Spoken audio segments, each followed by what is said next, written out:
Welcome. What a weekend of sports and some music stuff, too. So we'll spend the next, let's say, hour and a half or so talking just about Taylor Swift. I joke. We've got a lot going on in the program, Tennessee basketball. Sorry, guys, I'm ahead of the curve. I'm not like this. I'm not a pat on my back type of guy. But Caleb, I picked them by 10. If you saw my post over the weekend, I just thought this was a game they play well against Kentucky. John Calipari skips the post-game interview. Dead man walking, maybe a little bit strong, but I don't think we're far from that with Calipari. Is that a good thing or a bad thing for the rest of the SEC schools? And the news that came out Friday, the SEC and Big Ten have formed a joint advisory group. Is this the start of a mega conference? And also, we'll get more on that NCAA versus, or Tennessee, I should say, suing the NCAA along with Virginia. Got some responses, some clarification. So we appreciate you being on board each and every week. And I'm very pleased to say that back in Knoxville for me personally. So it's a good thing. We're off and rolling. If you could hit that like button, just take 1 second, hit the like button. If you haven't subscribed yet, do it. Most of you have. The one thing I was looking over some analytics over the weekend, a lot of people haven't turned their notifications on. So click that bell so you can get the latest. We had Cooper Mays over the weekend. All right, so here we go, Caleb Calhoun. It is today's tough question, but first I want to ask you, how are you, sir? Oh, I'm good. I was up watching Taylor Swift win a record 4th album of the year, guys. All-time Grammy record. I think she's pretty talented, I guess. All right, so here we go. Let's get to it. It is time for today's tough question, and today's tough question today brought to you by our good friend at Don Self at State Farm. Customer service still matters. I'll tell you more about donself.net, donself.net. But first of all, let's discuss exactly what happened on Friday afternoon. There are a lot of moving parts that I want to get into. I want to share some things behind the scenes that you may not be aware of. So shortly after we got off the air on Friday, they announced that the SEC and Big Ten would do this coalition sort of thing. First of all, let me get your thoughts on that, Caleb, and what you think this might mean for the state of college football. Because I don't think it's big. I think it's monstrous. I think it's huge. Now, I want to be upfront with everybody. I'm not unaware of the alliance, quote unquote, that the Big Ten and the Big 12 and the Pac-12 or the Big Ten and the ACC or whatever, there were 3 conferences that formed an alliance to counter the growing power of the SEC. They did that in 2021. But Dave, you and I knew from the start that alliance was a lie, because you and I both knew the Big Ten, they may form an alliance with these conferences, but they'll poach those conferences the second they get the chance, which is exactly what they did. And yeah, so it was laughable when that alliance was formed. We all knew it was a hollow alliance then. It was all out of anger of the SEC adding Texas and Oklahoma. The Big Ten pretended to be principled, and they said, you know what? Screw this alliance. We're going to go poach the Big Ten and add some of our own teams now. And so that alliance was totally hollow. This alliance isn't hollow.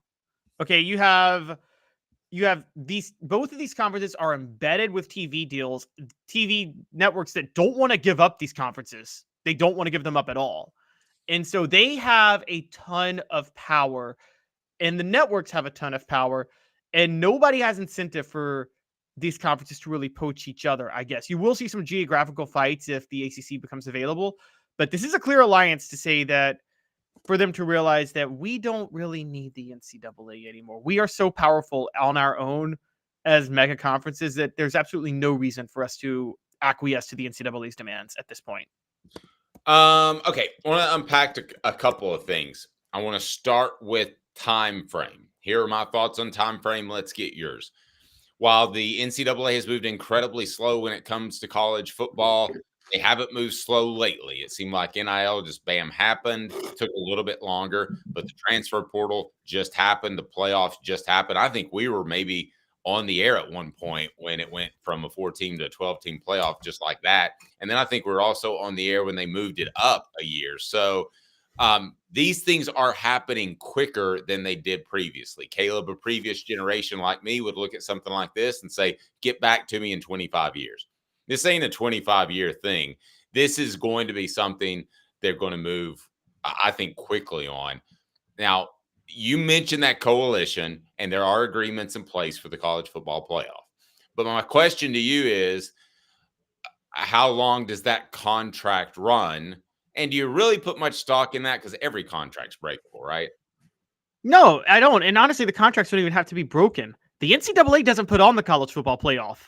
The athletic directors and conference commissioners do. The SEC and Big Ten could very easily say to ESPN, which carries the college football playoff, that's what the deal is happening right now, say, hey, we just want this to be our two conferences and nothing else. Don't carry any other teams in this. This is our playoff. We run it, and this is what we want on your network. I mean, I have a feeling it wouldn't be too hard to renegotiate that deal with ESPN. I doubt ESPN has signed a contract with these other athletic directors. I mean, what are these entities that exist? So I guess theoretically, it's the College Football Playoff Committee that is the entity that was agreed upon by all the conference commissioners and athletic directors at the time. But that entity is only as powerful as the most powerful people who agree to acknowledge its existence, isn't it? So, I mean, if the SEC and the Big Ten decide we don't really want to be a part of this, I'm pretty sure ESPN could easily break that contract with the CFP committee, and the SEC and Big Ten could form their own contract with ESPN at that point. Well, let's ask this question. Would Tennessee definitely be in? I think it's a lock now, but I don't think it necessarily was 4 years ago. I think Tennessee was that program that was teetering on the brink. And let me tell you why. First brought to you by Don Self, donself.net. He is in the greater Chattanooga area. He is your State Farm agent. Customer service still matters. Over 40 years in experience. Greater Chattanooga area, 423-396-2126, 423-396-2126, or just go to donself.net, donself.net. That's right below. So Tennessee is definitely in. They're the top half of the SEC. So you would think the top half. Now, I'm looking way forward. I'm looking, Caleb, so I want to make sure we're on the time frame. I'm looking to the point in which the college football playoff means that all of these conferences are going to select their best teams. And the college football committee, whoever this is, are going to select the best teams for a super conference. So I think that eventually, I know you disagree, I think some Vanderbilt, some Northwesterns will be left out, and you'll include some other former Pac-12 teams, and you'll have the best 32, 38 teams. That's the goal.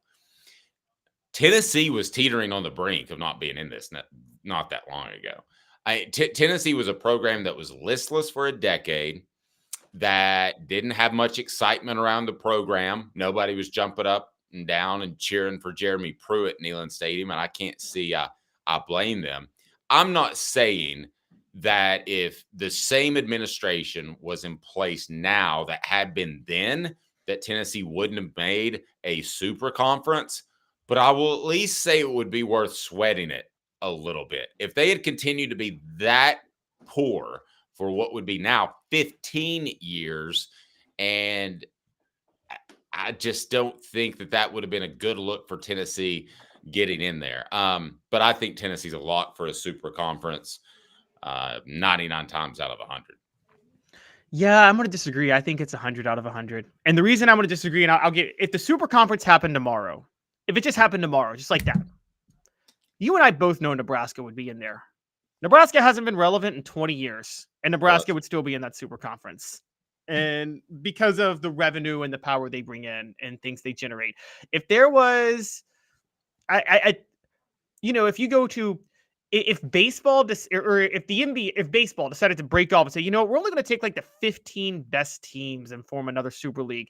No matter what happens, the Yankees will always be there, no matter how bad they are, no matter how bad the Red Sox is, no matter how the Red Sox are, no matter how bad the Cowboys are. If the NFL decided we're going to contract to 16 teams, the Cowboys would be in that 16 teams, no matter what they did the year before. And I think Sorry, Tennessee would be in that situation. yeah, I think Tennessee's in. I mean, I think at worst they would get around that 25 to 30 spot of being selected had they kept Pruitt, had all those things just stayed bad instead of gotten so bad that you had to make a change. So I'm clearly talking theoretical now. It will be very interesting to see how this develops. I'm going to pat ourselves on the back for here just a second at Off the Hook Sports. I think we provided you with some info that you didn't know about, and this is going back 18 months. It's brought to you by the Hemp House, the premier hemp dispensary online with a wide variety, great selection, and strict standards to ensure you only receive the best in CBD or Delta products. Hemp House Chat at 2Ts.com. Hemp House Chat with 2Ts.com. I think Greg Sankey was giving me a little bit of a hint. He and I, for whatever reason, have a good rapport. I'm not saying that I'm in tight with him. I don't have his cell phone number. But I just felt like, and I told you this at the time, if you remember, Caleb, he goes, well, let's just see what happens with this TV contract. So you've criticized the SEC TV contract. You've got every right to do so on paper.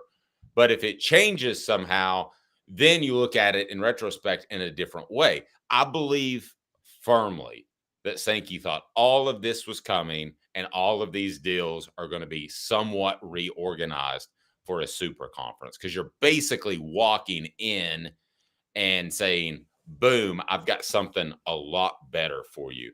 Caleb, I've stood by that the whole time. I didn't think the television contract would prove to be as bad as it looks on paper right now, but you said it's bad. Do you change your thoughts on it whatsoever?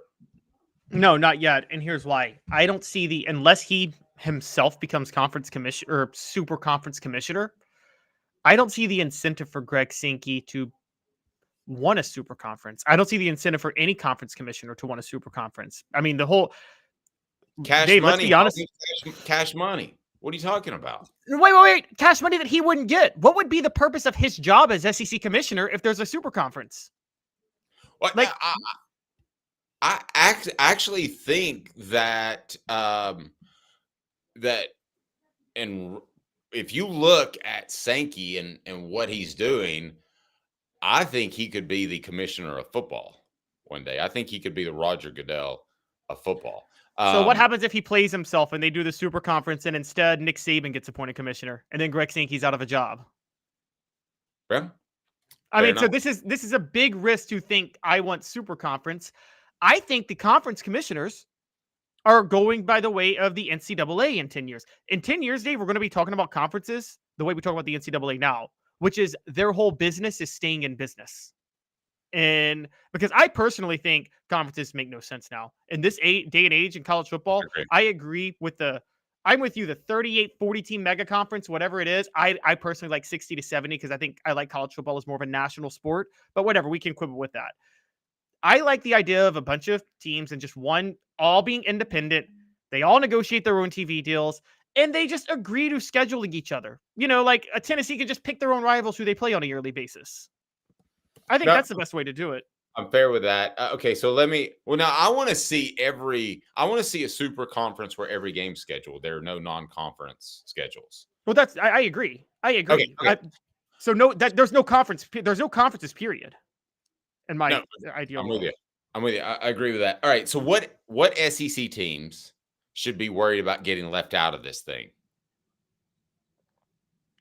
Well, obviously Vanderbilt, because if this happened, if this became a mega conference and they excluded teams later, Vanderbilt is 100% done for. I mean, it's over. And by the way, I don't think they would care if they haven't you said Vanderbilt original charter member and all that stuff, and that they're never going to go away? Didn't you tell me all that? I mean, how can you just diss Vanderbilt after a charter school of the SEC? If there's a super conference that we're talking about, the SEC doesn't exist anymore. Well, that is true. Like, yeah. So a super conference assumes that there's no such thing as the SEC or the Big Ten anymore. So who cares if you're a charter member? Vandy's in trouble. Missouri's probably the second most in trouble one. And then I would say Mississippi State. And then I would probably go South Carolina. Those are the four that I think are in the most trouble of any programs. Did you say Arkansas?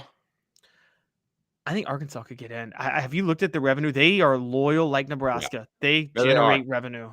They got that Walmart money too. I mean, everybody there makes $125,000. You just bump into somebody like, hey, I might be worth $1 million next year. All right, so the NCAA versus Tennessee and Virginia. And by the way, we've got the coolest shirts coming up celebrating the fact that the University of Tennessee, a lot of people in here, that's your team, took on the NCAA, which, can I stop for a second, everybody? That's just freaking awesome, is it not? I mean, it's epic, and I give the university credit, and we're going to talk about this in a minute because I give the university a heck of a lot more credit than I give the state of Tennessee public officials credit Oh, for. well, I don't care who it is. I don't want to get into the politics of it. I think that they are ultimately driving the university. The university's driving it. Yes, they're the ones driving it. But as we get into this lawsuit, we're going to realize that there was a fatal, not a fatal, but there's a giant flaw in how the state pursued this, and something they should have addressed before they decided to pursue this, which we'll get into. Good reporting, and I want to give him credit. Good reporting by Chris Vanini. And let's start out with one of his tweets, which lays out exactly what both sides are thinking. So the NCAA's legal response to the Tennessee-Virginia lawsuit over NIL recruiting is in. It argues that this is how fast this is moving, guys. I mean, this is not going to be a wait 2 or 3 years sort of thing. Tennessee's own state law bars NIL for recruiting. Case fails to show irreparable harm. Court relief is to preserve status quo, and NCAA rules are status quo, would create chaos.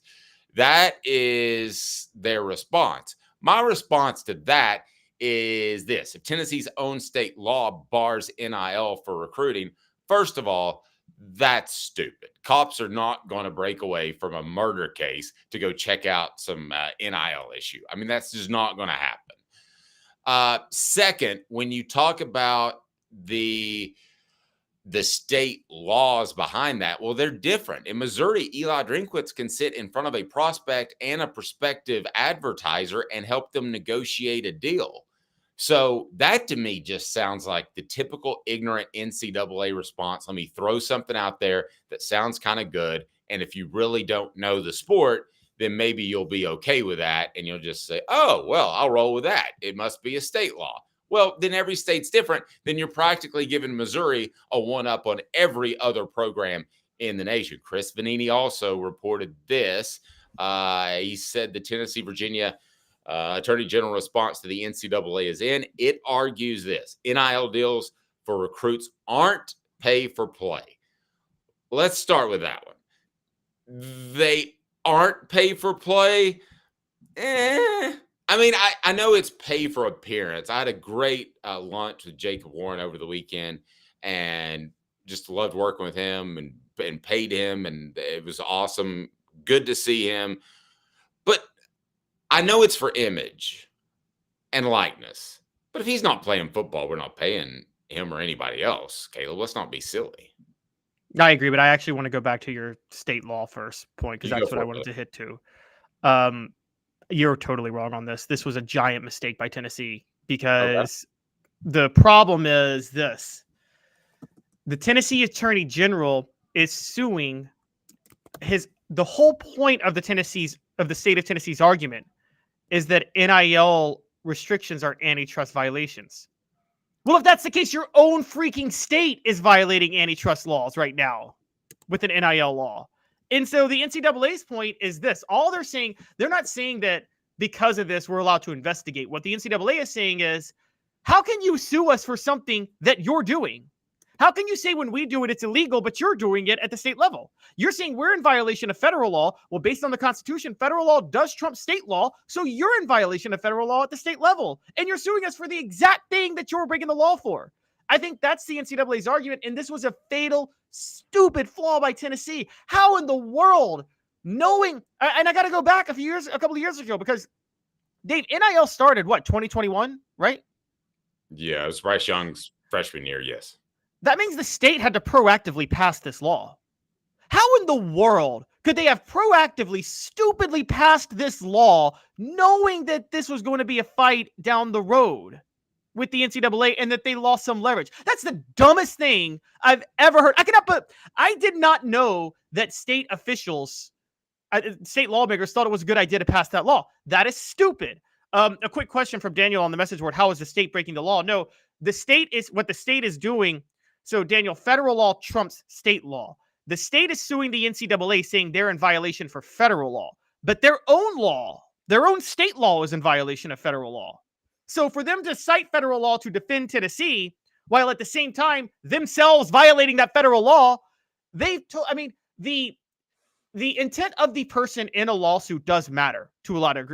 Now, I think Tennessee's right. I think Tennessee is right that it is a violation of federal law. I think Tennessee now has the state of Tennessee, not the school, has lost the cards to be able to sue, though. They should withdraw from the lawsuit and let Virginia handle this lawsuit, because that is beyond stupid that they passed that law. That's the dumbest thing I've ever known a state to do, and I cannot believe that they did that. And so that's where I'm at with that. Now, as far as NIL deal for recruits aren't paid for play, yeah, I think I don't like that response by Tennessee and Virginia, because the whole point of this lawsuit is they're trying to argue that it should be pay for play, that it should be allowed because you're restricting market if you don't allow pay for play. So I think they hurt themselves in that lawsuit. But yes, and also just on the principle of it, yes, that's a flat out lie. It's pay for play. We know it's pay for play. They both of those attorney generals know that the schools do it as pay for play. So it's laughable to pretend otherwise. It is. I mean, Jacob would have laughed at that when I had lunch with him. Been like, I know why you're paying me. It's not because I'm a good-looking dude and a nice guy. Hey, I want to take issue with one of our posters here, Derek. Okay, so this to me, Derek, I respect your opinion, but I think it's misguided.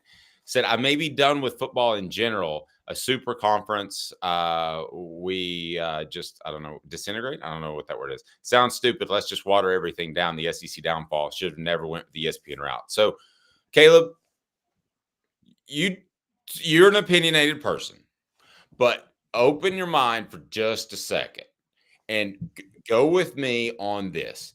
If college football 5 years from now is like the NFL, and it is awesome game from noon to midnight. It is matchups against rated teams, the top 32, 38 teams theoretically in the nation. That to me is a much better way of going about things than what they have now, which is schedule your own opponent. So some teams play tougher non-conference schedule, some play others. I want the whole schedule laid out. I want it to be a reveal like the NFL. I like college. I'm going to be honest. I think there's a middle ground here, which is I like college football with 70 to 80 teams, because I want college football to still be a nationwide sport. I don't want it to be the NFL minor league, because I will tell you this: if you make it like the NFL minor league, then you're going to make it irrelevant in about 50 years. Okay, but let me interrupt. Because how's minor league baseball doing right now? Well, that's a whole different reason. But let me argue this for just a second. I, as a consumer, don't care if Tennessee plays Oregon State, because they may be considered a top 70, 80 school. I do care if Tennessee plays UCLA because they're a top 38 school. That to me, you're only going halfway.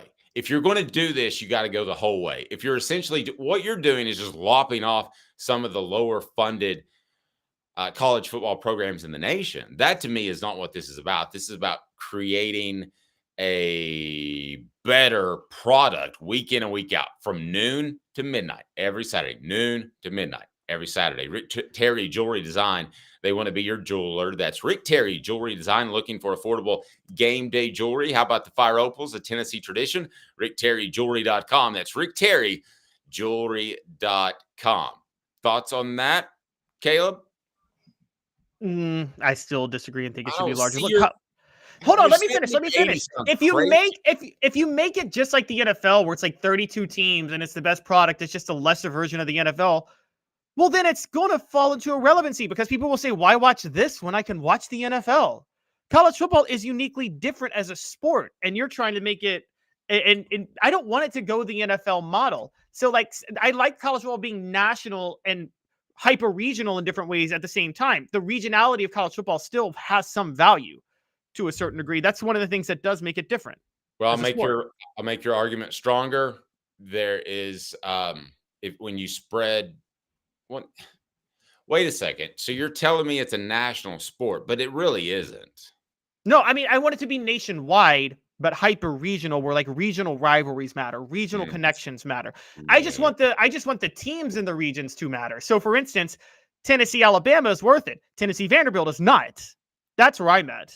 That absolutely will not work because it's NASCAR. It's exactly what NASCAR did. NASCAR wanted to say hyper focused in the Southeast, but grow their races. So they took races away from Southern tracks and they moved them out to Fontana and they moved them out to other places, to Texas, and it killed the sport. I think you have to be really laser focused. Just like when we do this program, we don't get on willy-nilly and just take a bunch of phone calls and ramble on. We have a laser focus. I think your laser focus, instead of regionality in this situation, needs to be the best teams. So if you can work regionality into that, great. But I think you're trying to grow the same way NASCAR did. And I think you're going to end up eroding your strongest fan base. Okay. Look, this is a totally different debate for another day because I actually want to have a debate one day as if college football should go national or not, because I disagree. I think NASCAR already was a hyper-regional sport. Football is not a hyper-regional sport. College football got regional because the SEC got so dominant, which is a different story altogether. Let me bring up Daniel's question, who had one for you, and we can agree to disagree on that. We can have that discussion another day. But we want you to hit the like button. If you're just getting on board, hit that like button. We ask you that you turn your notifications on. We had Cooper Mays drop over the weekend. Did you know? Well, if you had your notifications on, you did. Daniel says, I'm not really sure I understand. I get what you're saying, but every federal law has a similar state law. I just don't understand what part of the Tennessee law violates the federal ruling. I'm going to give you my thoughts, and then Caleb probably can provide better insight. Well, the states have individual laws against NIL, and there is no federal law against NIL. So the states are basically the ones left to govern it, which is STUPID. That makes no sense. Here's what is happening, Daniel. There's the federal law is the Sherman Antitrust Act. Dave, like if Dave's business grows, Dave can't artificially collude with people with me. If we grow really big and we have a bunch of employers, we can't artificially find ways to keep employees from getting paid. That would violate the Antitrust Act unless they collectively bargained. Right? If we get caught. Yeah. Okay, exactly. But yeah, companies that have a monopoly on something where they can't restrict pay for people unless those people collectively bargain, that's a violation of the Sherman Antitrust Act, which is a federal law passed in, I guess, 1889, something like that. Okay. Anyways, it's basically to make sure monopolies don't have too much power. And the NCAA is a monopoly. This is why NIL was legalized in the first place, because it was found out that the NCAA restricting NIL pay was a direct violation of federal law, which was the Antitrust Act. The state law is saying that NIL is fine, but it can't be used for recruiting. What the state of Tennessee is doing is they are suing the NCAA, saying that restricting NIL for recruiting is a violation of federal law. Well, if that's the case, you, the state of Tennessee, are in violation of federal law by passing a law that restricts NIL for recruiting. Just to give you a quick example, for instance, when the Civil Rights Act passed in 1964 that barred segregation. It barred states from segregating. So now if a state passes a law saying we're going to have a whites only section and a blacks only section, that's in direct violation of federal law because the federal government has a law that's saying you can't do that. It's very similar with this. The federal government is having a law saying you're not allowed to restrict players. You cannot restrict, monopolies can't restrict people. Monopolies can't violate the Antitrust Act. There's a federal law, you can't violate the Antitrust Act. States then can't go around it and say, we're going to pass a law that requires people to violate the Antitrust Act. Which is what if you're saying that using NIL for recruiting purposes is a violation of the Antitrust Act, well, then you can't have a law in your own state that bans NIL for recruiting purposes.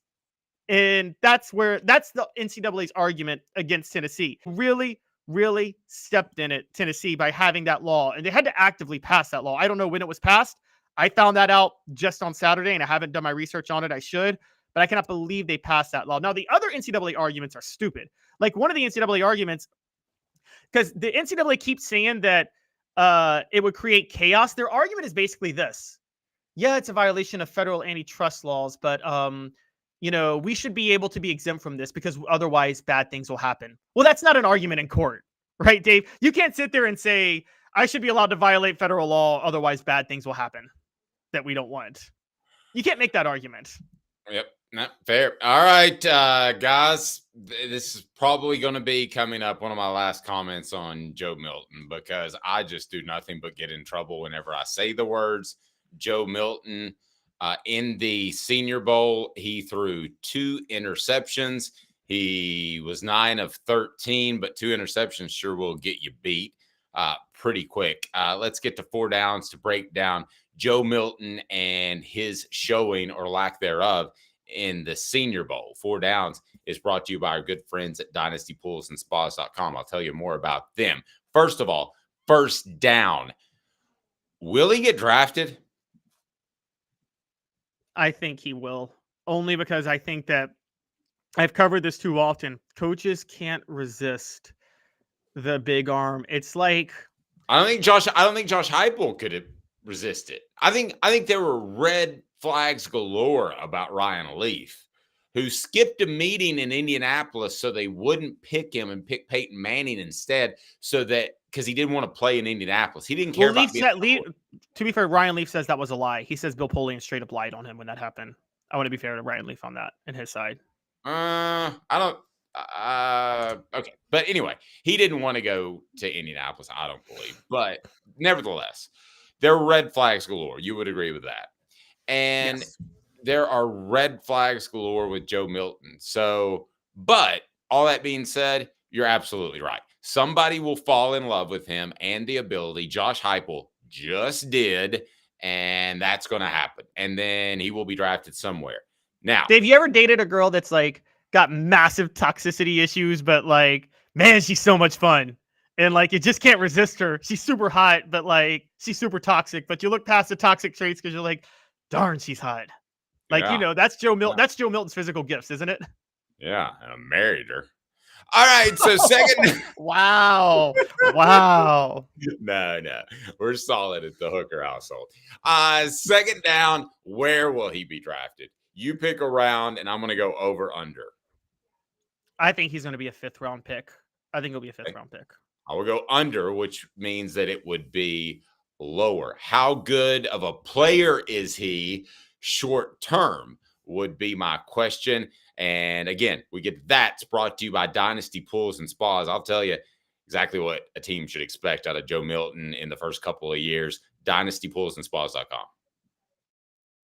Having the best spas made right here in the United States of America in your backyard. Dynasty Pools and Spas. Their showroom is open in Athens, right off the interstate.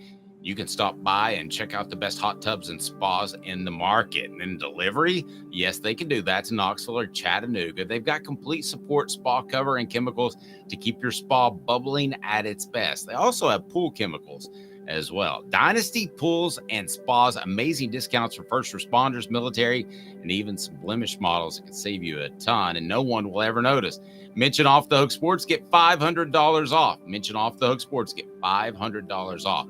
Dynasty Pools and Spas. Go to dynastypoolsandspas.com or stop by that showroom in Athens. dynastypoolsandspas.com. Dynasty Pools and Spas. So Derek says he goes undrafted. If you ask me, John says Joe will be a graduate assistant in 3 years. Short term, I'm talking 3 years and less. What can an NFL team optimistically expect out of Joe Milton? Why would they draft him thinking short term? They would fall in love with his physical tools would be the first part. The second reason they would love him is this. There's other quarterbacks you talk about that red flags galore. They fell in love with their physical tools. Joe Milton, as far as we are aware, does not have the selfish, lazy tendencies of Jamarcus Russell. You would agree with that, right? Who was just openly didn't care until after he got his money. Was just an absolute disgrace of a human. Yes, and I don't ever want to call Joe Milton that, but I wouldn't paint him as the perfect character either. But you finish your point, and I'll give you that.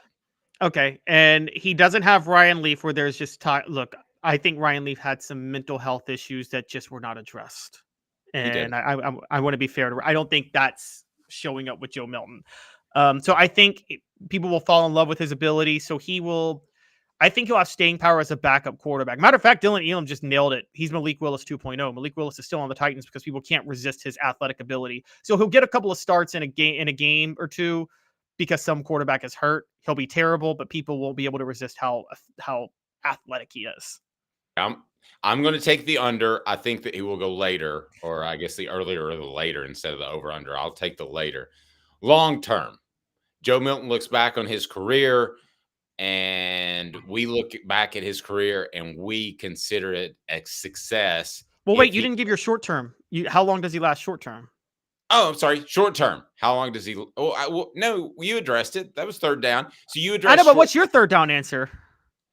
Oh, my third down answer is he's not in the league in 3 years.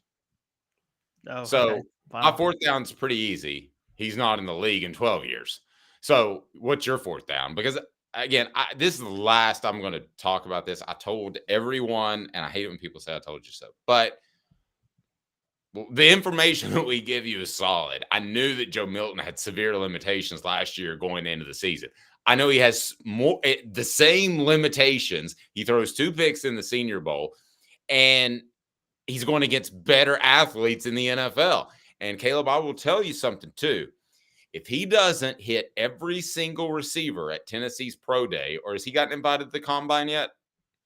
I don't think so. Okay. Well, if they have a Pro Day, you're expected to hit everyone. I'm not talking about 99 out of 100. When you're running against air, you should dime it on every one of them.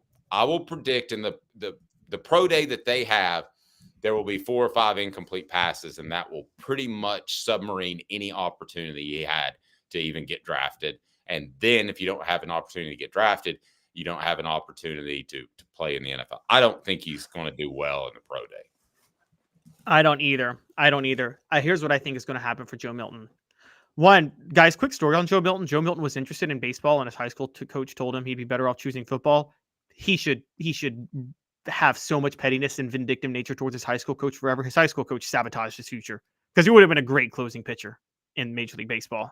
And I want to get back to not to change the flow too much, but one of the things I want to say, I'm not attacking Joe Milton's character.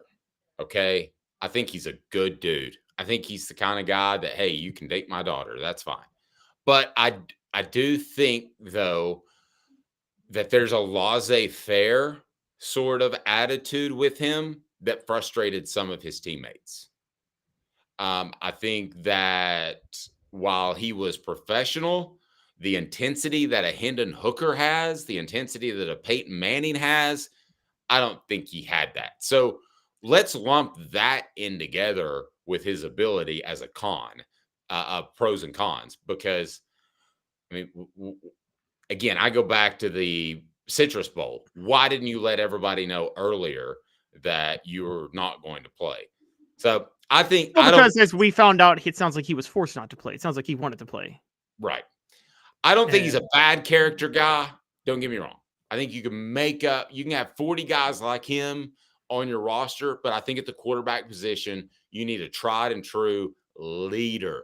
Thank you, mead drinker. Milton never showed some fire. Absolutely. And I thought that the players only meeting that they had early in the season that was led by him was to say, no, I really am a leader. He that doth protest too much. So if I tell you I'm great, Caleb, it probably means I ain't that great. Let's be fair, because you may be. I think it magnifies because of all of his limitations on the field.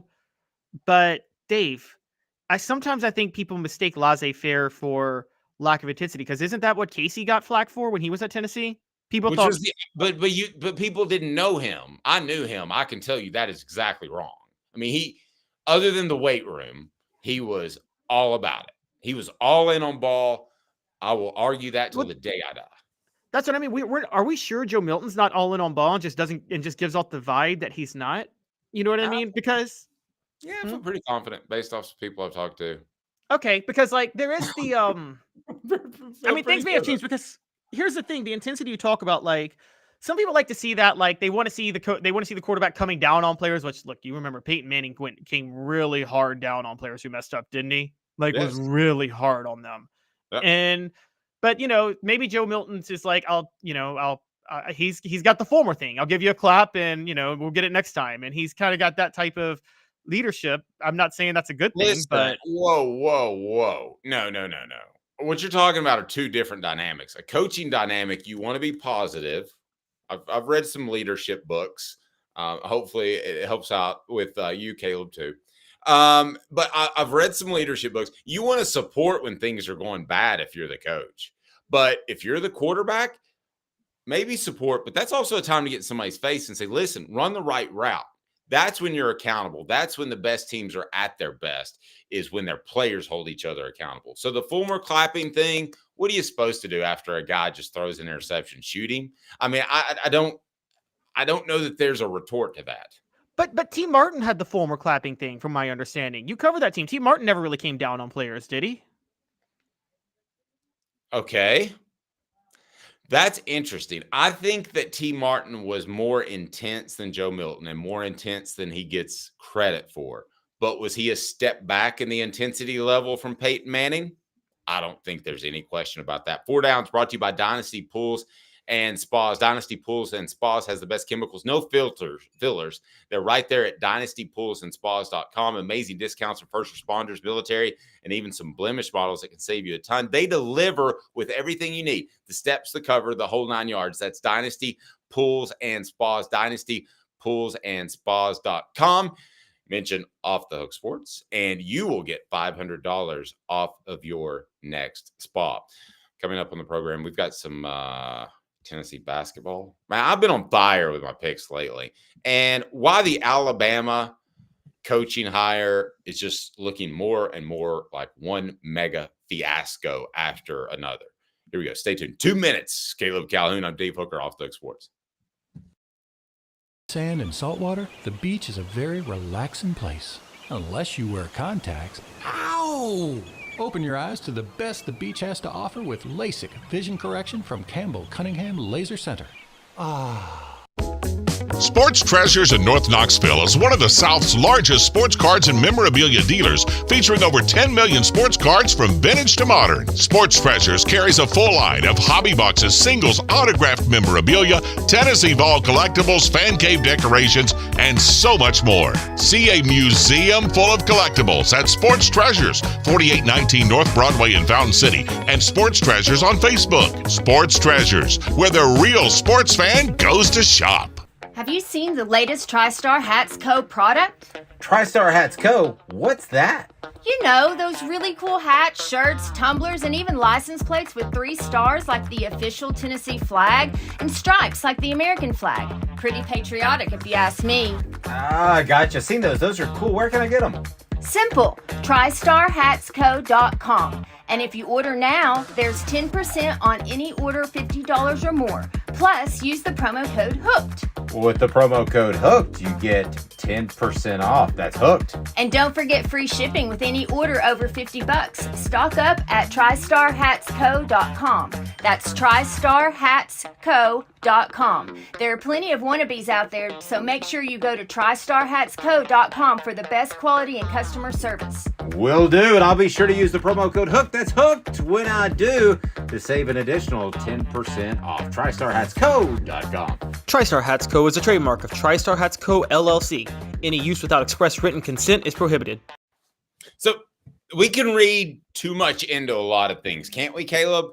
But when Michael Penix just turned his shoulder on Kalen DeBoer, the new Alabama coach, and Penix had been his quarterback at Washington, it felt very serious. Like he wanted to show Kalen DeBoer that he wasn't happy that he left Washington.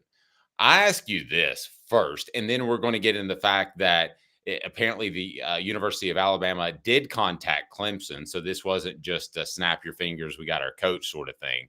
But let me start with Kalen DeBoer. Given he did not know what he was stepping into, replacing a legend in the transfer portal, right? Nobody could have guessed how severe it would be or how insignificant it would be. As it turns out, it's been pretty severe. So let me ask you this before we get to the Dabo Swinney news, which I find, if I'm an Alabama fan, very disturbing. Did Kalen DeBoer make a huge mistake? Do you think he thinks in his heart of hearts, I just screwed up? Because he is having trouble keeping his class together, his roster together. Now, Michael Penix seems to hate him. I know coaches are mercenaries, but this seems like a move that he's going to regret 5 years from now. I truly believe that. 5 years, he won't be Alabama's head coach, and he'll regret it. So I want to be fair with the Penix thing real quick, because some people are saying that it was kind of a DeBoer was in there for a pick and then moved out because Penix and Womack were close and they wanted to be in a pick together. So it could go either way. Now, here's where I think DeBoer made a mistake. I do think he made a mistake. Dave and I talk all the time about program success versus tiers of jobs. And you and I both know, Dave, the success of a program doesn't necessarily the tier of a job doesn't necessarily translate to how successful a program is. That's fair to say, right? Like yes. Texas A&M is a top 10 job. It's not a top 25 program of all time, but it's a top 10 job. Alabama is a school that is massively overachieved relative to the quality of job it is. It's not as good of a job as Georgia, LSU, or Ohio State.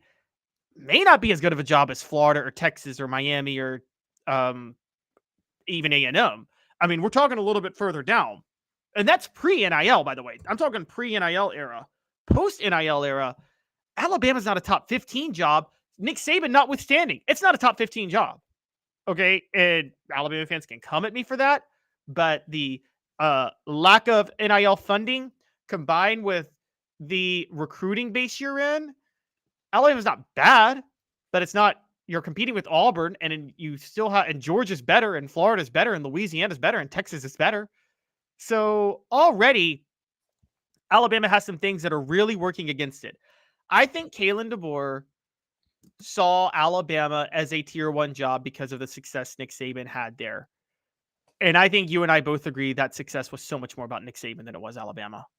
I agree. I agree. I do think it's a tier 1 job. So we'll differ on that. But yes, I don't think it was just going to step in and things continue. And this is a young coach. Ed Orgeron could not win a national championship at Alabama. Let's put it that way.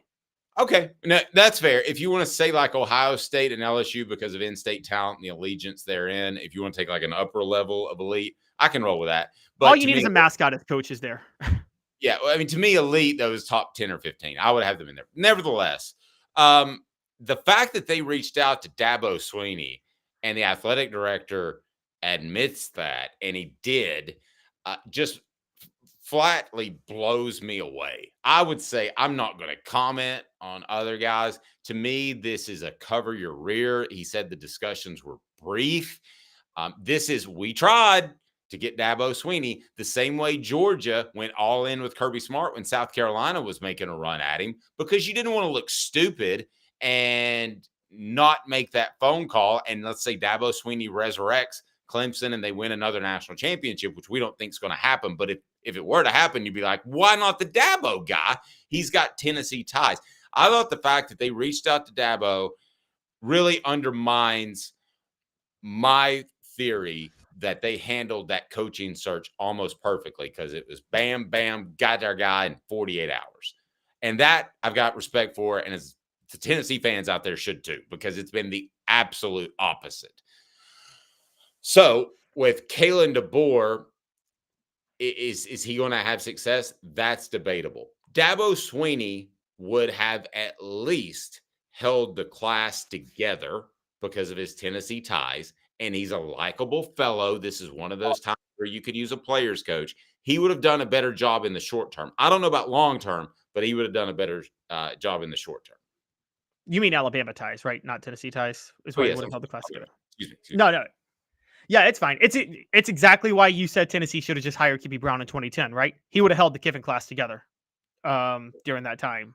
And if it doesn't work, and that's, by the way, remember when Ohio State hired Luke Fickell after Jim Tressel? They just wanted to keep the class together, and then they went and got Urban Meyer. And so I agree with you. Sometimes transition hires are fine. Dabo wouldn't have been a transition hire. He would have worked out. I think your Well, first point is transition to retirement. I mean, that would be his one move that he would make. I agree. I think your first point is the most accurate. And I debated with myself in my head for this for a while. Like, did they go after Dabo and Dabo turned it down? I don't think that's the case. Listen, Caleb loves debating so much he does it in his own head. He's a master debater. Go ahead, Caleb. I actually debate myself a lot, guys. And I have changed my opinions by I'm not kidding you guys on this. I've changed my opinions on things by debating myself in my head. Well, we don't want to get into your head. So, but what I would you said I made a good point. What was that all about? This was a cover your rear move by the athletic director. And here's why I'm playing this out in my head. I said about 2 years ago, I said if Dabo Swinney were offered the Alabama job, he wouldn't take it because, Dave, let's be honest. If you got a sweet gig at Clemson, right? You get to beat up on the mediocre ACC, recruit top talent, and go to the playoff every year. That's a heck of a gig, right? That's a pretty good gig. Yeah. But now it's different with this, and this goes back to our first topic of the day. The SEC Big Ten Alliance, if you're Dabo, or if you're Mike Norvell, you need to get into an SEC school, right? You know you're at a program that's stuck falling behind if they can't get out of the ACC agreement, right? Yes.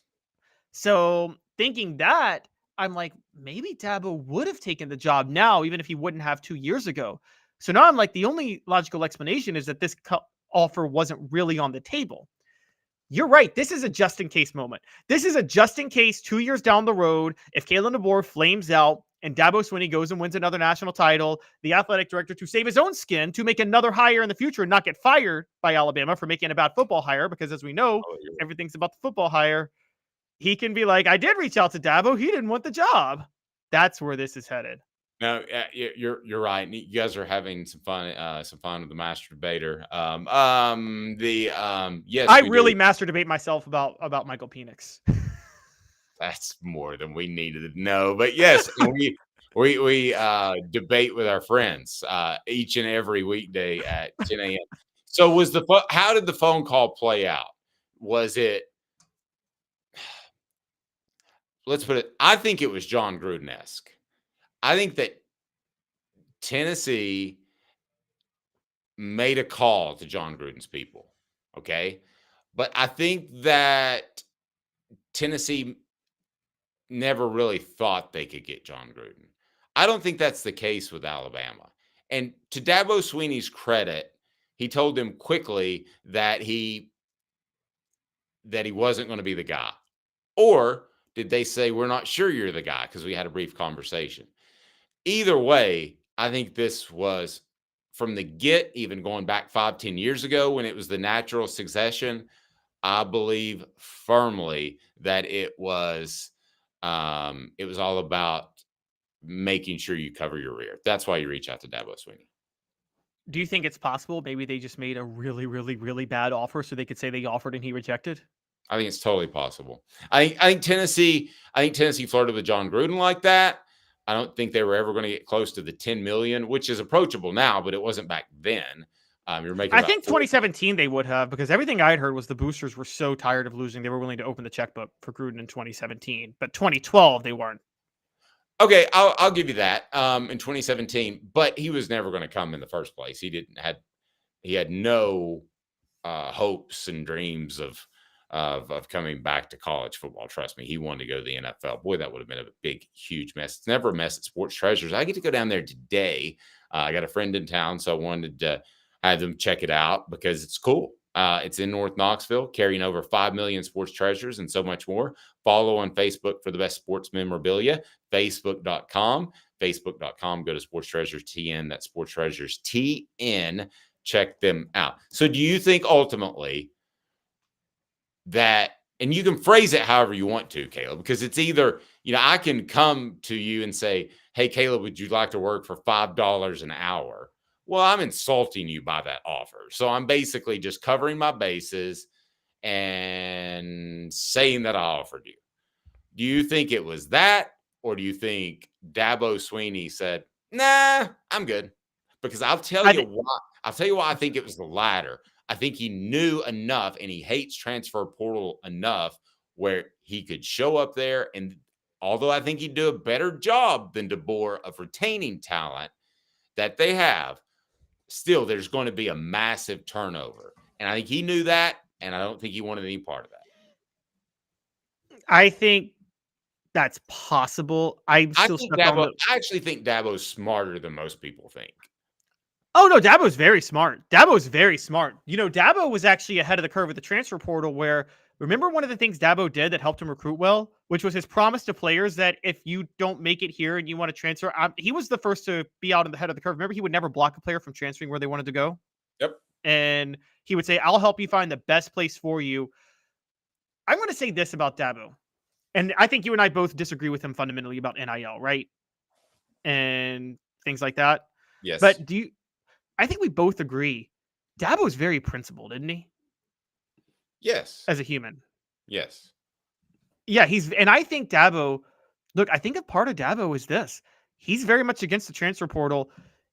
He does it two ways. He says, I don't like it, and therefore I'm not going to force my own players into the transfer portal. Whereas, Dave, every other school in the country, Josh Heupel nudges players into the transfer portal so he can make room. I mean, he does. Dabo says, I'm against this, so I'm not going to do it myself to my own detriment. I think Dabo genuinely has this idea of, I made a commitment to these players in Clemson, I shouldn't leave them. And so I'm going to say, I think he's that type of a good guy. That is only one of 5 coaches I would think that about. And this just in, I think Josh Heupel is actually one of those guys too. I think it would weigh on him heavily if the Dallas Cowboys came calling after they shot Mike McCarthy in the knee. So I think it would bother him. I really do. I think it would make his decision much harder. Whereas Lane Kiffin said, well, what area code's that?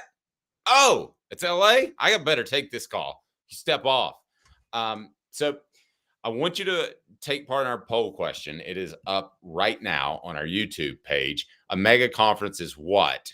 Awesome, still ball, into the sport. You would take, Caleb? Still ball.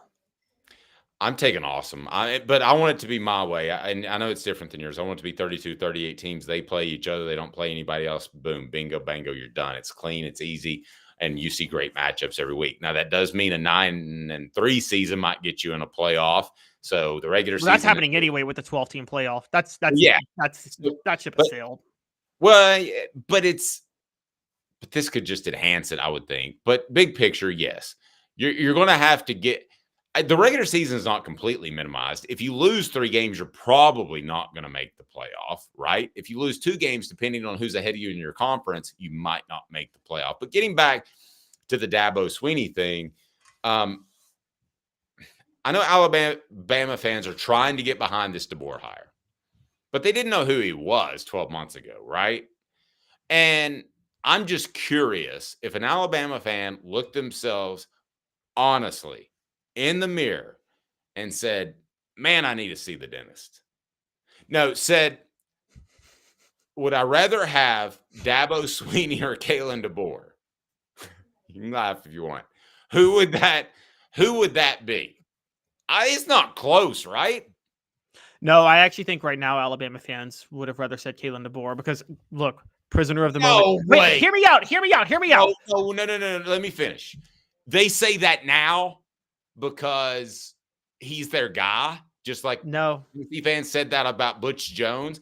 If Dabo Swinney had come in, it would have felt just like you're losing. Who replaced Alexander the Great? I don't know. Okay, but he was at least Bob the Good.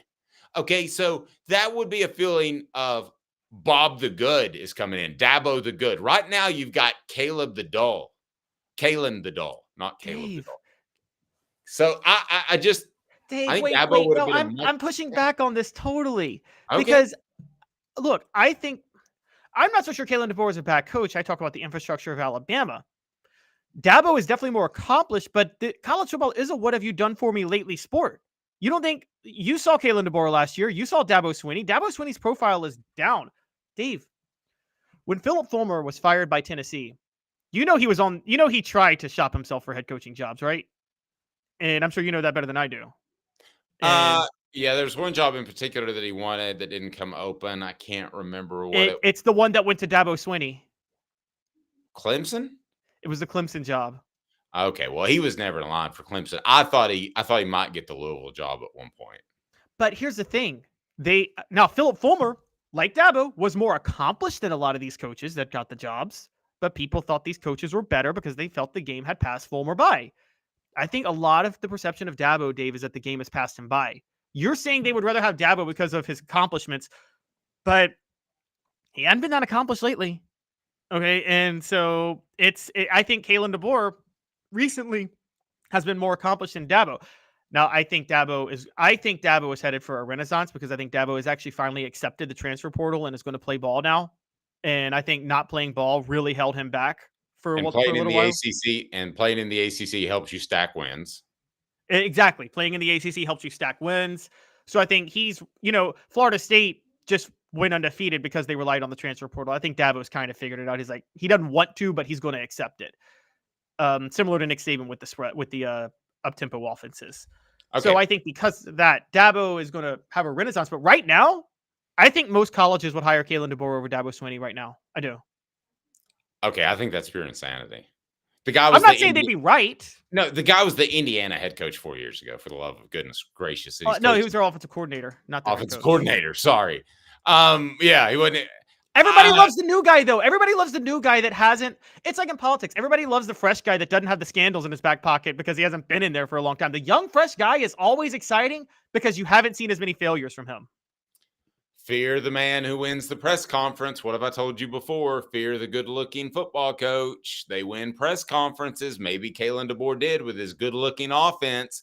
But as far as a foundation and keeping it intact, if it is possible in NIL, we don't know. This has never happened that a legend is retired at this point. So it may be impossible to keep a program together at a high level after a guy like Nick Saban leaves. We'll only probably see it once in our lifetime, maybe with Kirby Smart one day. But if it was possible, it was Dabo Swinney, and you'd be competing for championships for the next 2 or 3 years. That is the move you should have made. That is the move you should have gone after. And the athletic director saying that he couldn't get it done and had a brief conversation, it's just completely weak to me. Absolutely weak. And it feels like to me that a bunch of boosters rang his number, Caleb, and said, you made this hire so fast. And Caleb DeBoer, it was like 48 hours. Did you call Dabo? I'm just curious. Because it would have been nice. I think there's several boosters that remember this too, Caleb. There are a lot of big-time boosters that know who the head coach is, maybe a couple of the other coaches, the star players, and they're big-time boosters, but they don't know who the head coach at Washington is. That has no name relevance to them. When they hear Dabo Swinney, they know who that is because of the ties and the success, but they don't have anything from Kalen DeBoer. So I would argue that he didn't really win the press conference. He kind of won it. Alabama fans are so rabid, they're supporting him no matter what. Dabo Swinney would have kept the thing together for 2 or 3 years. And I wouldn't be surprised. Okay, let me ask you this. You have to choose one of two. Dabo Swinney would have won a national championship at the University of Alabama within 5 years had he been the head coach, or Kalen DeBoer will ever win a national championship at Alabama. So I'm giving you forever. I'm taking 5 years, and I'll take Dabo wins a national championship in 5 years at Alabama. Oh, I will take Dabo too. I'm with you. Dabo wins it. But Kalen DeBoer was the hotter commodity this offseason. He was, because he got Washington to the national title game. So I'm taking Dabo too, like in a heartbeat.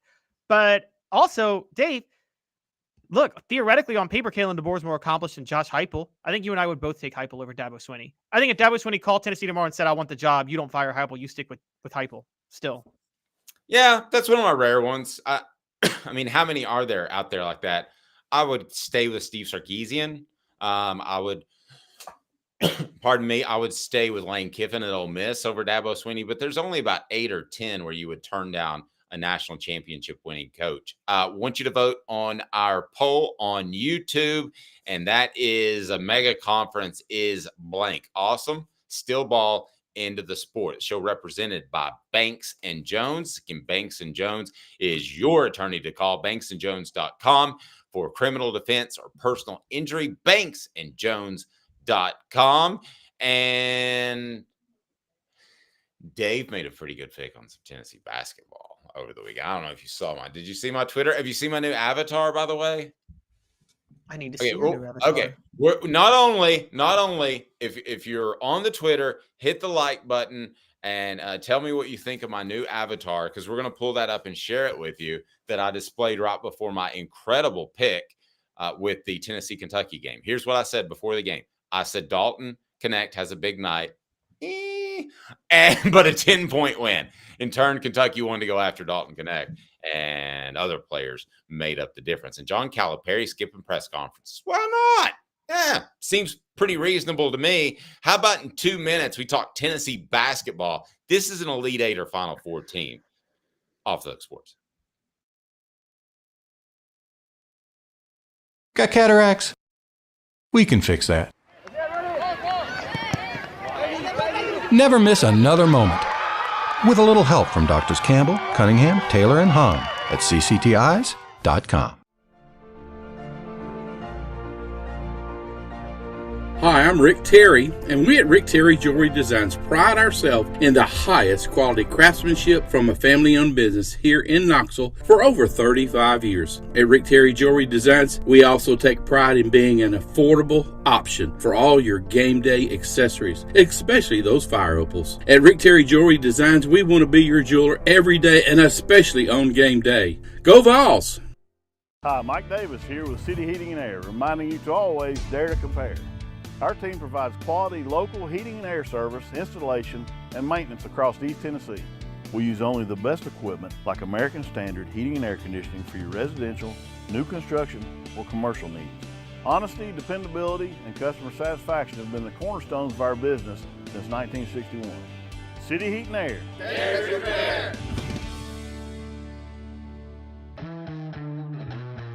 We believe every day is a good day to be thirsty. With free samples on draft and lots of flavors to choose from, Tennessee Cider Company prepares a hard cider that's easy to enjoy.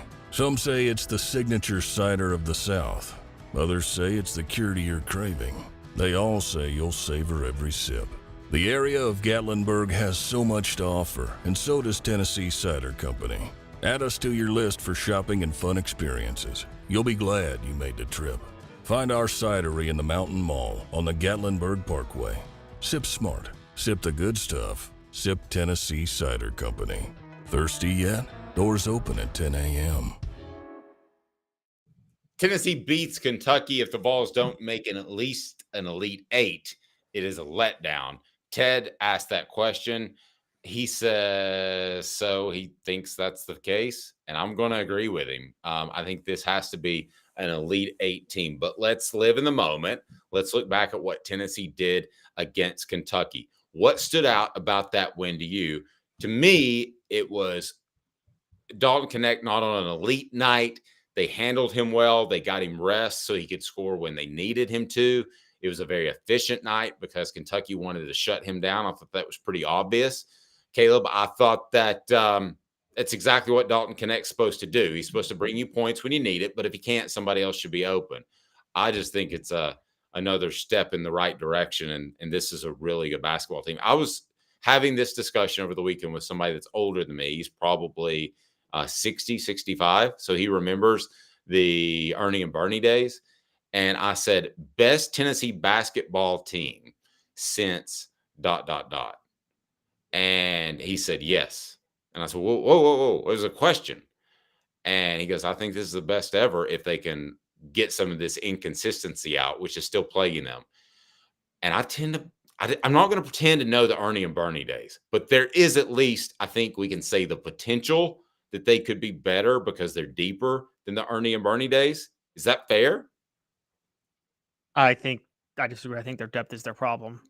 And this is the best Tennessee basketball team, by the way, since 07-08. 07-08 is the best basketball team in Tennessee history with Chris Lofton, Jawan Smith, Tyler Smith, all those guys. I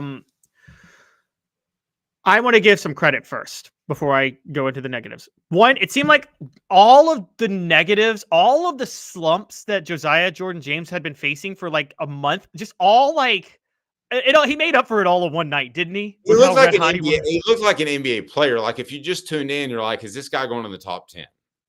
Yeah, exactly. And then the rest of the time he plays horrible on offense, but Barnes keeps him in because he's so valuable defensively. So he went off. Santi Vescovi is clearly back. I don't know if you guys have noticed, but Santi Vescovi is consistently getting his 10 to 12 points for a couple of threes a game. Zakai Ziegler. Here was Calipari's bet over the weekend, and this was a big one. Calipari was like, Zakai Ziegler plays reckless. He's undersized. I got 3 first-round draft picks in my backcourt. If I take Dalton Connect out of the game, Zakai Ziegler with my first-round draft picks at guard can't do anything. That was his bet, wasn't it? That was his gamble. Yep.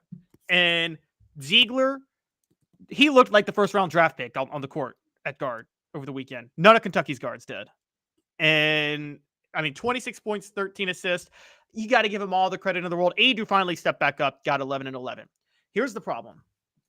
Again, every starter played more than 28 minutes. 3 of them played 30 minutes or more. Nobody off the bench played well. Toby Awaka was in and had 4 fouls. Barton still wouldn't put JP Estrella in. He barely touched Cameron Carr. Freddie DeLeon is still not seeing action. Tennessee, and Ron Slade talked about this last week. You can get excited about a Kentucky win because they're good enough to do that with their starters, but they go 7.5 deep. And that's a big, big, big problem in March. Because, again, that's what gets you bounced out early. You got to set, you play a Thursday night, and then you play a Saturday night, and the Saturday nights when you run into a red-hot shooting team, and your legs are sore from playing on Thursday, and maybe you went deep in the conference tournament and played until Sunday in the conference tournament. So you played Sunday, Thursday, and then Saturday, and the other teams had a week and a half off, and they just have a red-hot night, and you don't have the energy to keep up. That's what Tennessee's in danger of right now. And it was fine that Barnes relied on all his starters for Kentucky. But Dave, I'm going to say something that he needs to do. I think Tennessee's probably at this point a lock for the NCAA tournament, no matter what happens at this point, right? They've clinched it, no matter how badly they stumble down the stretch. Yes. By the way, somebody says best ever, and I don't think it's that close talking about the team. Can we get a column out of you comparing the 07-08 team to this one? I would love to read that because I covered that team, and I actually think this one's better, but I would love to read your column because I'll do it. This one has better starters. That team was deeper though, and here's where I'm, and that's what I'm. Yeah, the problem is their depth, and here's the issue. Dave Barnes should sacrifice some losses to get some backups more minutes over the next month. He's got to develop some backups and get his starters some rest. He has to, and if that means losing a few more SEC games, so be it, because you can't go into the tournament 7.5 deep. You just can't. You're not going to win a championship that way. And so, I don't care. I'm just going to tell you guys, I don't care about seeding. I think seeding is stupid. I don't care if you get a 9 seed or a 3 seed or a 13 seed, whatever. It's more off geography nowadays than it is actual what you accomplished. Yeah, exactly. So I don't really care what the seed is. I think Tennessee, with their starters, is good enough to beat anybody. So it doesn't matter what their seed is. I don't even care if they're playing a 1 seed in the second round. The depth is what matters. And the depth is a big, big issue right now. It cost them against South Carolina. And the only reason it didn't cost them against Kentucky is because Calipari had the exact opposite strategy that Lamont Paris had Tuesday night. I don't know why he didn't just copy what Lamont Paris did, which was Lamont Paris' strategy was let Dalton Connect score. And if you take the other players out, they can't do anything. Calipari's was take Dalton Connect out and the other players can't do anything. And he was just dead wrong. You can't go far at 7.5 deep. I've covered too many teams in the NCAA tournament that had great teams, but they went 7 or 8 deep and they were bounced out the first weekend. It's a big problem in March. And it was, again, it'll help. You'll celebrate a nice little regular season win against a top 10 team when you only go 7 and 8 deep, but you won't be celebrating any run in March when you do that. So it appears as if the message board primarily agrees with you, but we did have one post saying that Tennessee is plenty deep enough. Other teams don't play 10 players consistently. Your take? That's right, but they usually do play 9.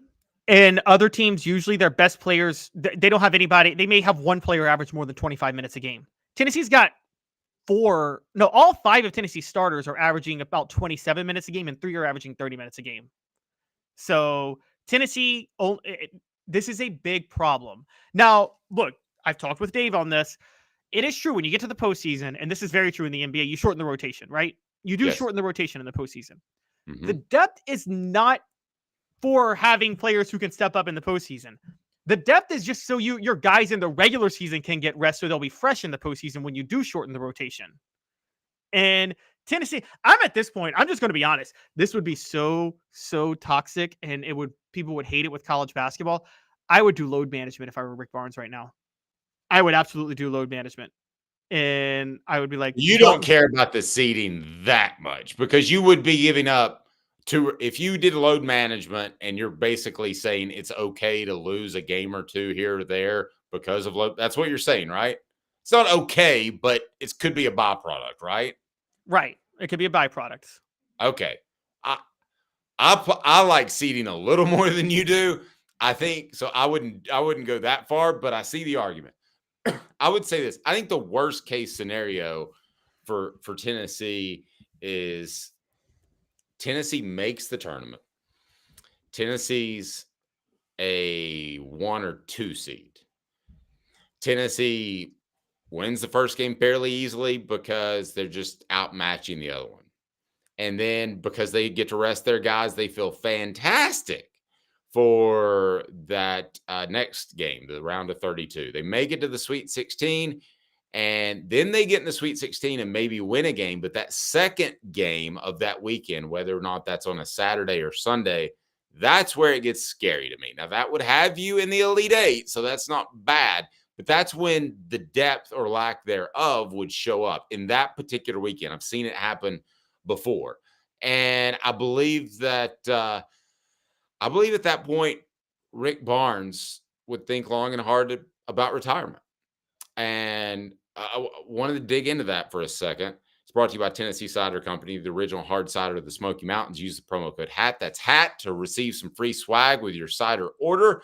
Available most anywhere in the U.S. tncidercompany.com, tncidercompany.com. Would he consider retirement if Tennessee made the Elite Eight? Is that enough of a final exclamation point on your career, even though we know the postseason record has not been good? But let's say Elite Eight. Does Rick Barnes retire, and is Tennessee better off if Rick Barnes retires? I'm not going to say better off, because I think this is going to be a very unpopular opinion. I don't think Tennessee needs to take the Doug Dickey approach to basketball, because there is clearly financial value to being relevant. But they can take the approach to basketball of, if we're just in the NCAA tournament conversation every year, it's fine, because we're going to get people showing up for the games. I mean, that's the truth, isn't it, Dave? Like, yeah. I mean, and so I think that's the approach they have. I think it's the right approach, and you don't know who you're going to get. Look, you never know who you're going to get if you replace a coach like Rick Barnes. Now, if you're Duke, you move on from Rick Barnes, right? If you're North Carolina, you're ready for him to retire. But if you're Tennessee, you're just like, you know what? We like being this perpetual regular NCAA contender. It's good finance. It's a good supplement for what really matters, which is the football program. And that's that. And a lot of people don't want to hear that, but football's more than the engine that drives the train. That's what Fulmer once said about the football for the athletic department. It's more than, it's the engine, it's the tires, it's the battery. Like, how much of a car, Dave, if your athletic department is the car, how much of the car is football? It's the engine and it's the body. So maybe basketball is the transmission. No, a little more than the turn signal. It's 10% of the car if you want to look at it budgetarily for Tennessee. SC Scout guy had an interesting point. He said, I don't think they're better off. Who are they going to get that is better? It isn't like Tennessee is a power destination job. I may think it's a little bit better of a job than you. It's not a blue blood job, SC Scout guy. Agreed. It's not a Duke or a Kentucky or Kansas where you just call up somebody to pick up the phone. But I think it's a pretty good job. And I drove by the Pratt Pavilion over the weekend, and I'm amazed by the amount of support that they have. And you have the Pat Summit thing, which is awe-inspiring. So I don't think it's a destination elite job, but I think it's a very, very good job. So I'll tell you this, God rest his soul, if Mike Hamilton were the athletic director right now, then Tennessee would be better off if Rick Barnes retired after the season. I say that because Mike Hamilton was really, really tied into basketball. Now, we could argue whether or not he was tied into football because he didn't know Lane Kiffin would bolt. But with basketball, Donnie Tyndall was a good hire from an X's and O's standpoint, right, Caleb? But that was Dave Hartshire. Dave Hart made the hire. Sorry. Well, let me go back then. Bruce Pearl, though. He found Bruce Pearl. Bruce Pearl was phenomenal. Did any of us know who Bruce Pearl was before he was hired as Tennessee's head coach? No, he had one Sweet 16 run, but you usually don't hire based on that. And Mike Hamilton had dug in and done his research. There were a lot of more high-profile coaches, most notably Bobby Knight. I think a lot of people wanted Mike Hamilton to open the checkbook for Bobby Knight to go to Tennessee. I do remember that. I'll go ahead and tell you this, guys. This is a fact. I could make 5 phone calls when it comes to a young college football coach. I'm not as tied in to basketball, obviously, because of our audience. I could make 5 phone calls with educated questions, and I could be Tennessee's search committee for a football coach and find the best young coach or the best guy to step in if Josh Heupel did anything. I don't think that's as easy in basketball, but I think it's doable. What type of let me ask you this, Caleb. What type of coach do you think they could get if he decided to retire? And it's brought to you by Apex Apparel Group. Design, brand, market. They've got it all. Giveaways. They also have uniforms needed for your business, spirit wear for a school or group need. I tell you what, do me a favor, support our sponsors. Call Tyler, 865-919-3001, 865-919-3001, or you can go to yourapexapparel.com, yourapexapparel.com. Caleb, what type of coach could Tennessee go get? An elite coach, a good coach, or an eh?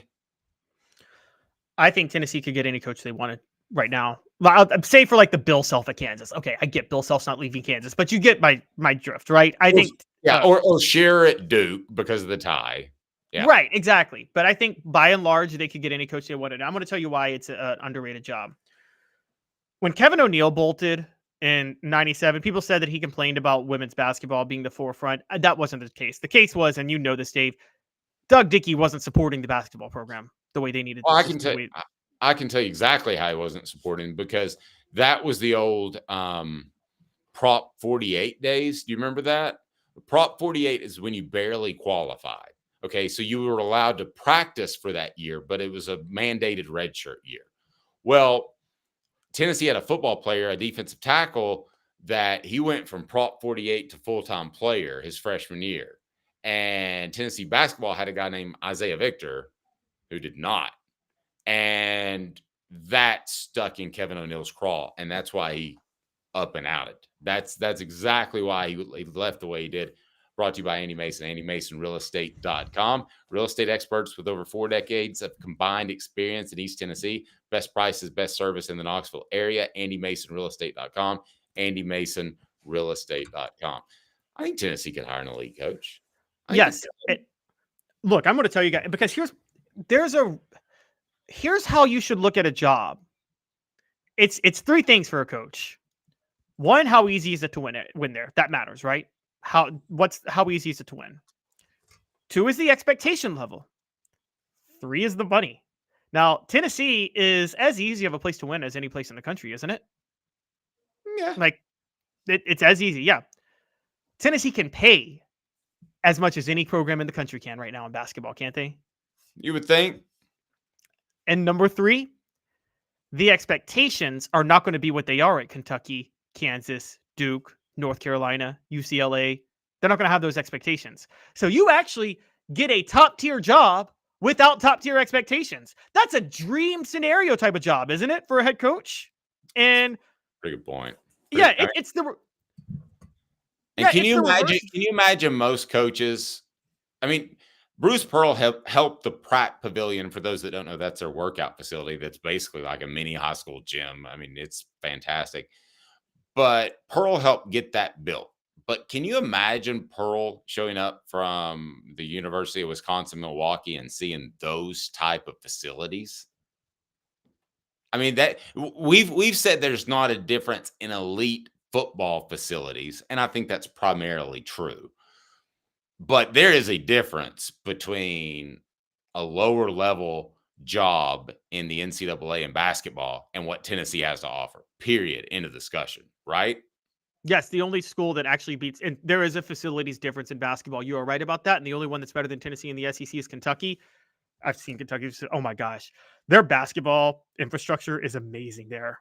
Like that's half the reason Calipari gets the 5 stars, isn't it? Is because their facilities are incredible. Tennessee's right up there though, and I'm telling you guys, it's a great job because of it. And it's also, I want to go back because I want to defend, because people are going to call you out, Dave, and I'm going to address it before they do call you out. People are going to go at Mike Hamilton for the Conzo Martin hire in 2011. Dave, he didn't have any options in 2011, did he? There was nobody he could hire to take that job, was there? In 2011. Wait a second. I don't think Conzo was a bad hire. He was a Missouri State coach who had never made the NCAA tournament. Like the resume wasn't what they. But the resume is not. They could get a much more splash hire today than they could back in 2011, couldn't they? Well, And yeah, with but circumstances Bruce Pearl left Tennessee in. Yeah, but you say resume. I mean, to me, Bruce Pearl had a flat resume, but he produced. So it's resume walking in the door, but ultimately, Yeah, Bruce Pearl's resume was pretty elite. He was the second fastest coach to 300 to 400 wins behind Roy Williams before he was hired by Mike Hamilton. But he hadn't done anything at a big school. You wouldn't consider him a big name hire. He had done more at Wisconsin, Milwaukee than Conzo did at Missouri State. He did significantly more. I mean, he made 2 NCAA tournaments. He'd won 3 regular season conference titles. He had gone to the Sweet 16. And Conzo was the best hire Mike could have made. And also, the one thing you can maybe knock is this. I will say you could have knocked Mike Hamilton for this. He should have hired Rick Byrd from Belmont. He should have hired Rick Byrd right then and there. And that was ridiculous that he didn't. Rick Byrd would have taken that's the only place he would have left Belmont for. That's the best small level coach in college basketball history, quite honestly. I'm with you on that. CD Heating and Air Conditioning, 50 years in East Tennessee. Integrity matters. Don't trust a fly-by-night HVAC company to tell you need a new unit that could cost you thousands or more. Go to cityheatandair.com, cityheatandair.com.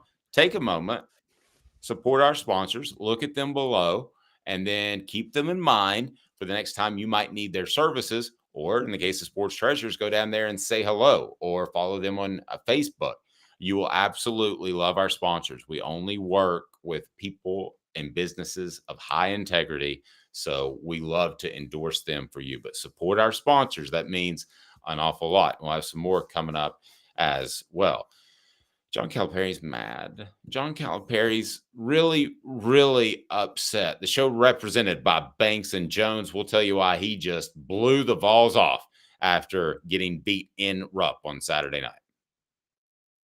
Banks & Jones? Well, it's because they're Tennessee's trial attorney. You can play to win with Banks & Jones because they'll go to trial. You've heard of other lawyers. They say they'll go to trial and fight for you. They won't. They just want to settle. That's the easiest way out. Well, that's not Banks & Jones, led by T. Scott Jones. They won't settle. They'll go to trial for you. Tennessee's trial attorney. They play to win. Truly, Tennessee's trial attorney when it comes to criminal defense or personal injury. Why settle? It's Banks & Jones. T. Scott Jones. BanksandJones.com. All right, so Caleb, let's just go ahead and out Dave Hooker that he used to be a cute little boy, and he used to have red hair. Can you pull up the Twitter and we can share it? I'm pulling it up right now. Okay. Why did I do this? Cute or not? That's a little, I think a 4-year-old Dave Hooker, by the way. And I think he's pretty cute, but the hair used to be really red. Caleb, thoughts? As somebody, even though I am expecting, and it is a little boy, I do not comment on the cuteness of underage boys. That is not something I do, and that is not something you will ever see me do. That's fair. So I can say that I'm cute, though. Okay. And I don't. Yeah. Okay. That's fair. You're talking to somebody who actually asked if I could, at some point. Dave, Joe Paterno's not alive to cover for you nowadays either. So well, no, sorry, got low blow. You're talking to somebody who like blurted out over the weekend, I would love to take your 2 girls to Six Flags. Whoa, that sounded weird. But what? You said that? Yeah, but here's the reason I said it is because I love amusement parks and my kids are too old. And even if I got them all ganged up, it'd just be like, oh, that was a fun ride. It wasn't like that first time amusement park where you're like, wow, that was an incredible. And I said, yeah, I would love to take your 2 young daughters to Six Flags. I mean, And then I was like, I backtracked. I was like, well, I mean, you all can go too. Don't get me wrong. I can just hook us up with tickets. It felt weird. That's like, okay, I was in my friend, me and a few friends were hammered in Atlantic City one time. We were just completely obliterated. I'm not going to lie. I was like 25 at the time. And one of my friends, she was like, she finds kids adorable, and she was really drunk. And it was like this like 6-year-old walking around, and she goes, "That kid is so cute. I just want to take him." I'm like, you can't say you want to take a kid. Girl, yeah, that's considered a big compliment among women. You'll find out. Because most women just want to give them back. They want them for a little bit. Like when you have your baby, I want to hold it for a little bit, but I'm not going to raise it. I don't want to take it with me. Dave's already be like, I want to be called Uncle Dave. I do want to be called Uncle Dave. If I'm not called Uncle Dave, I'm going to be Uncle Hurt. Is what I am. It's going to hurt my feelings. I don't have any brothers or sisters, and neither does my wife. So I have no nephews or nieces. It's all right. John Calipari, who's the bigger baby? Was it the kid who was just on the screen, which was me, Dave, with a full head of red hair, or was it John Calipari, who just up and decided, I've had enough of this silly old, I don't know, obligations that come with being a basketball coach. You can take this press conference and you can shove it right up your rear. So he didn't show up for the press conference. Caleb, radio interview. It was the post-game radio interview he didn't show up for. Yeah, that's pathetic. That's pathetic. That is, first of all, you're talking to your own school on the home radio thing. So it's not like they're going to come out and pound you with fastballs high and in. I mean, these are going to be very hittable pitches. He sent his assistant coach to go out there. Listen, you do that sometimes when you're playing Missouri State Southwest, north by southeast, 32nd longitude in December. You can send your assistant coaches out there to get a little bit more work in front of the mic.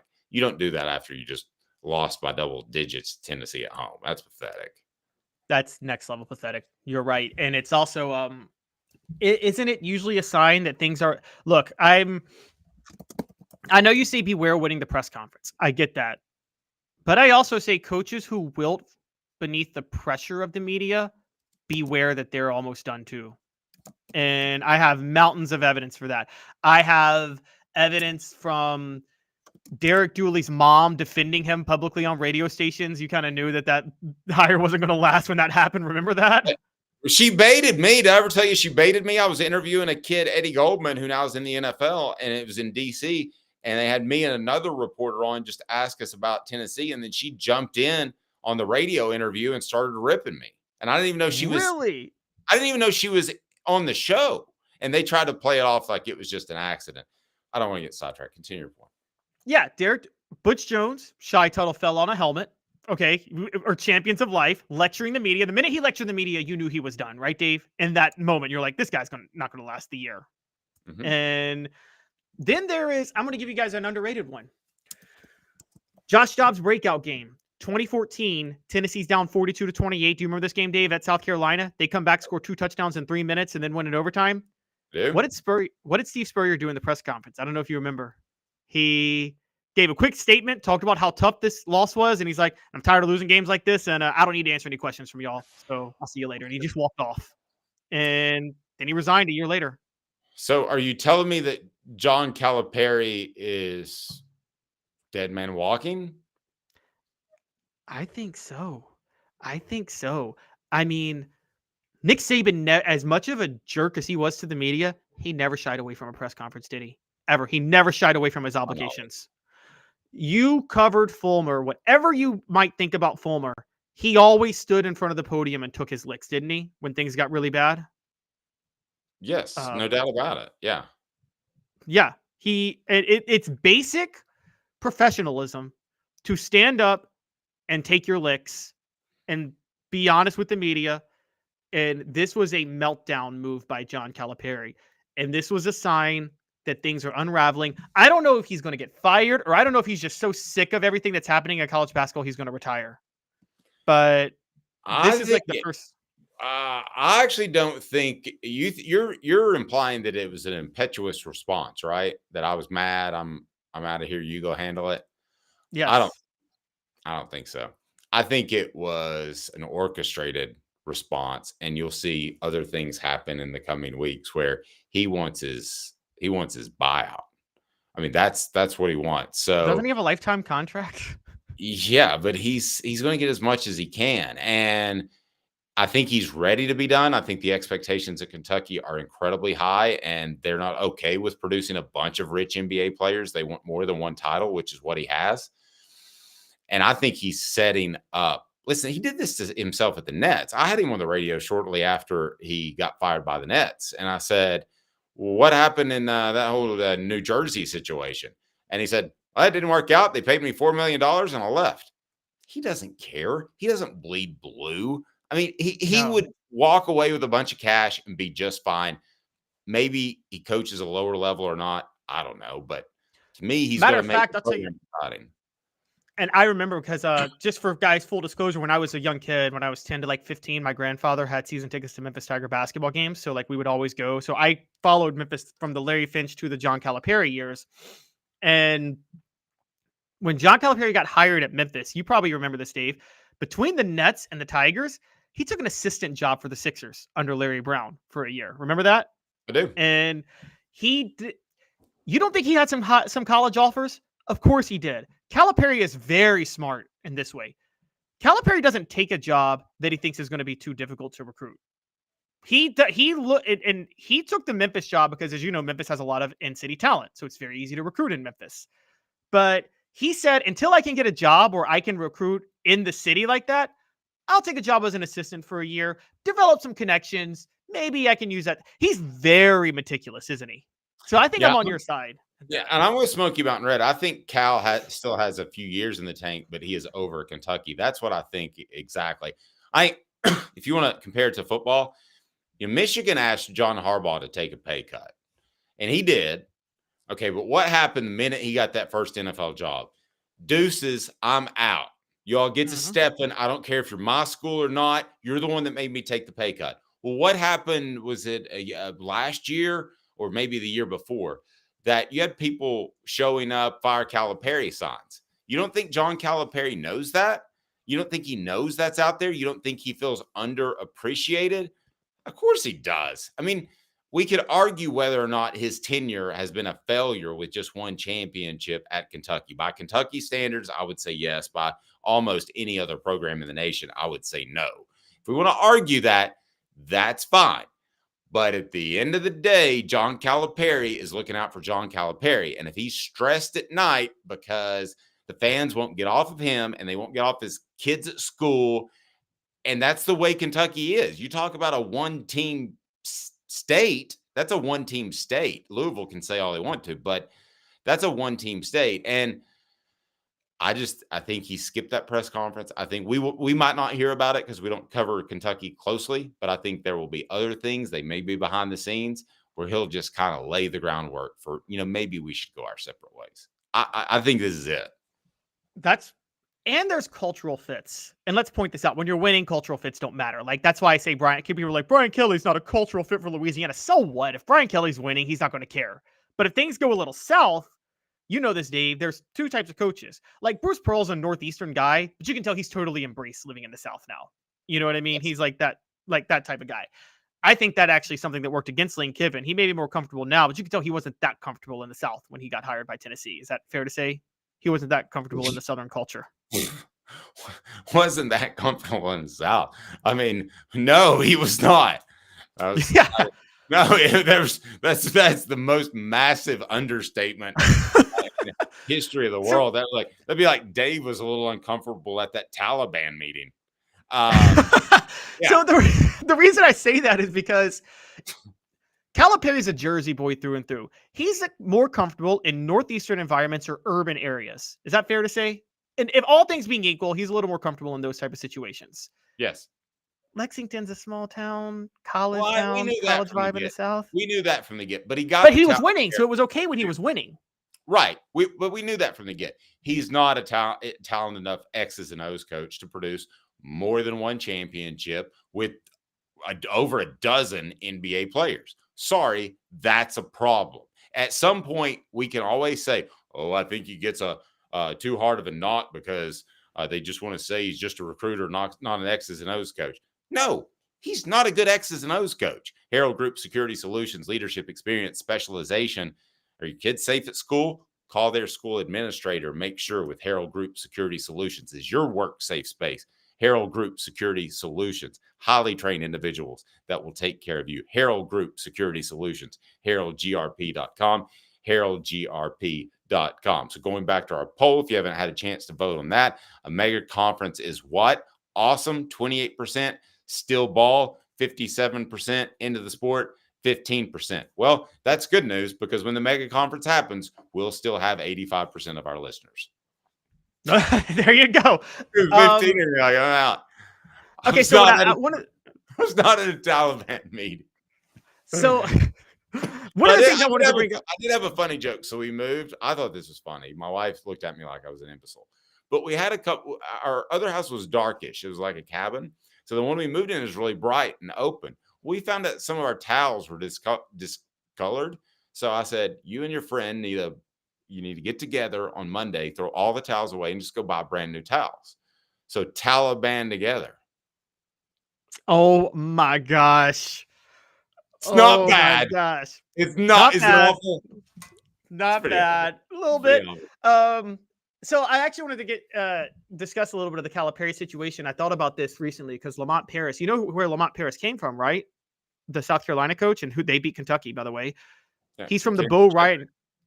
Well, he came from Chattanooga, but he was a Bo Ryan assistant at Wisconsin. Mm-hmm. And so Calipari, I actually would have disagreed with you 10 years ago about his X's and O's because I actually thought Calipari it's really hard to get freshmen to play together. And I thought the method of relying on one and done wasn't a reliable method. But here's where I agree with you. It was the year where he got all the 5 stars. And remember where they all came back for a second year? And that was the only time they all came back and didn't go to the NBA.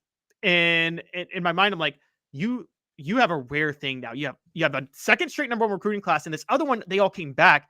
You'd better win it all. Remember, they go undefeated the whole year. Then they go to the Final Four and lose to Wisconsin. I think Lamont Paris was part of this. What was Lamont Paris and Bo Ryan's plan? Do you remember? Do I remember their plans? Their game plan was this. It was if we keep it an inside, keep the game in the post. Kentucky had Karl Anthony Towns, by the way. Probably the best NBA player they ever had under Calipari was Karl Anthony Towns. And I think he's better than Anthony Davis. But they kept him under the basket. They kept Frank Kaminsky under the basket with Karl Anthony Towns. And they said this, if we keep it patient and play our inside game and don't deviate from it, at some point we'll get a lead. And they said, when we get a lead, Calipari gets impatient and he lets his guards start jacking up threes. And that's exactly what happened. Same thing North Carolina did to Tennessee when Jerry Green was coach. Remember when Tennessee, out of desperation, started jacking up every three in the book in that Sweet 16 game, Dave, when they came back? And that is a product. When you start jacking up threes because you get behind, that's the biggest sign of bad coaching. Because a good coach like Calipari would have said, hey, let's keep feeding Karl and Anthony Towns. Frank Kaminsky can't handle him. And he panicked and let the Harrison twins just try to shoot their way out of the slump. And you have to pick one. John Calipari is not the head coach at Kentucky next year, or Tennessee basketball makes the Final Four. What's better for Tennessee basketball? No, what is more likely to happen? John Calipari is not the head coach next year. I think that's more likely. I will take Tennessee making the Final Four because I could see him stringing them along. I don't think he cares to be miserable. So if he needs to be miserable to get a little bit more money in his contract, he would do that for another year. But I don't know him personally. So he is Caleb Calhoun. I'm Dave Hooker. This has been a presentation of Off the Hook Sports. Check out the latest with Cooper Mays. That's up. He talks a lot about Nico and he's the captain of the ship now. It's time to go. Better get up and running, and how Cooper Mays is going to help out as well. I want to take 1 second to remind you before you leave, subscribe, hit the like button, and turn the notifications on with that bell thingy so that you know when we have the latest things up. You might have missed David Cutcliffe talking about Todd Helton if you didn't have your notifications on. You can miss stuff. You can miss a lot. He's Caleb Calhoun. I'm Dave Hooker.